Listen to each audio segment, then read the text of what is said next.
जो high blood pressure है ना, ये कई बार मुश्किलें खड़ी कर देता है क्योंकि ये साइलेंट किलर की तरह काम करता है। लक्षण नजर नहीं आते लेकिन जान ले लेता है और आज हर तीसरा एडल्ट इससे जूझ रहा है। अगर सरकार प्रिवेंटिव हेल्थ केयर पर फोकस कर रही है तो बीपी कंट्रोल को घर घर तक पहुंचाने के लिए योग को कैसे एक राष्ट्रीय अभियान बनाया जा सके ताकि बीपी बैलेंस रहे और कौन कौन से योगाभ्यास करने की जरूरत है। बीपी को कंट्रोल करने के लिए आप तो करो जी बिटिया, सुप्त वज्रासन, सुप्त पद्मासन। देवानी जी मैं कर रहा हूँ शशकासन, आगे झुको, फॉरवर्ड बेंडिंग, बैकवर्ड बेंडिंग। शीर्षासन, सर्वांगासन मत करना। जिनको बीपी है लौकी का या पेठे का जूस पीना। मुक्तावटी, उसी से बीपी चला जाता है। किसी को मुक्तावटी, किसी को बीपी किट अनुकूल पड़ता है। ये तो हमारा 30-35 सालों का अनुभव है। आगे झुके, पीछे झुक गए, सुप्त वज्रासन, सुप्त पद्मासन। आगे झुके, पीछे झुके, इससे फॉरवर्ड बैकवर्ड बेंडिंग से ब्लड प्रेशर बैलेंस रहता है। पीछे झुके उष्टासन और आगे झुके तो पश्चिमोत्तानासन। ऐसे तो आगे पीछे झुकने से हमने पीछे झुकने में बिटिया को लगा दिया, खुद आगे पीछे झुक लिए थोड़ा। फिर अनुलोम विलोम बड़ा जबरदस्त है। भ्रामरी उद्गीत, ये तो मीनाक्षी जी को लगा दो, समाधि में पहुंच जाएगी। वैसे फिर उसको जगाना बड़ा मुश्किल हो जाएगा।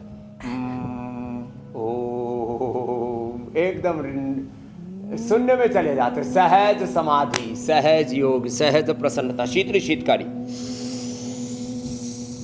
ये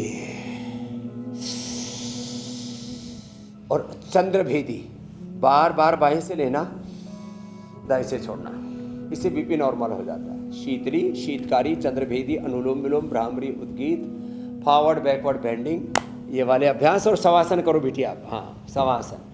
शवासन में पूरा शरीर ढीला छोड़ दिया ऐसे और सांसों पर मन केंद्रित किया और मूलाधार से सहस्रार तक पूरा शरीर निराल हो गया। ऐसे मैं प्रकृति की, भगवती की, उस खुदा अल्लाह अलमाइटी गॉड भगवान वाहिगुरु अकाल पुरुष की शरणागति में हूँ। मेरा भगवान, मेरी भगवती मुझे शक्ति दे रहे हैं और मैं उनके आश्रय में, प्रभु के आलंबन में, कोई ना कोई तो आलंबन आधार चाहिए। एतद आलंबनम श्रेष्ठम एतद आलंबनम एतद आलंबनम ज्ञात्वा ब्रह्मलोके महीयते।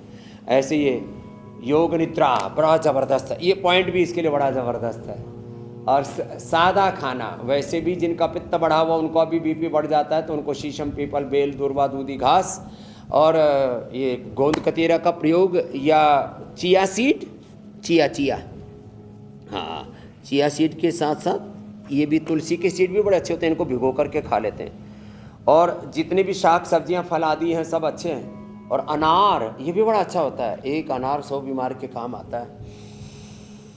तो मुक्तावटी से अब सब लोग बीपी से तो मुक्त हो जाएंगे। अब किसी को ब्रेन स्ट्रोक नहीं होगा, हार्ट अटैक नहीं होगा, बीपी से किडनियाँ भी फेल नहीं होंगी। और बीपी बढ़ने से गुस्सा भी आता है तो गुस्सा भी नहीं आएगा, लोग शांत रहेंगे। अब देखो, ऐतिहासिक दृष्टि से कुछ परिवर्तन आए, जाति वर्ग समुदाय अलग अलग दिख रहे हैं, लेकिन यदि हम अपनी सनातन दृष्टि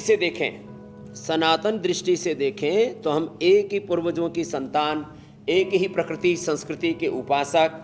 तो फिर चाहे ये जो अलग अलग भिन्नताएं दिखती हैं, इसमें भी एकता को देखो तो सब शांत भाव से जिएंगे। कोई किसी से बैर नहीं करेगा। हिंदू, मुसलमान, सिख, ईसाई, जाति वर्ग समुदाय मिलजुल करके रहेंगे।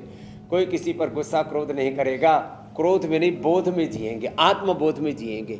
एकत्व, सहअस्तित्व, सामंजस्य, वननेस, कोएग्जिस्टेंस, हार्मनी में जिएंगे।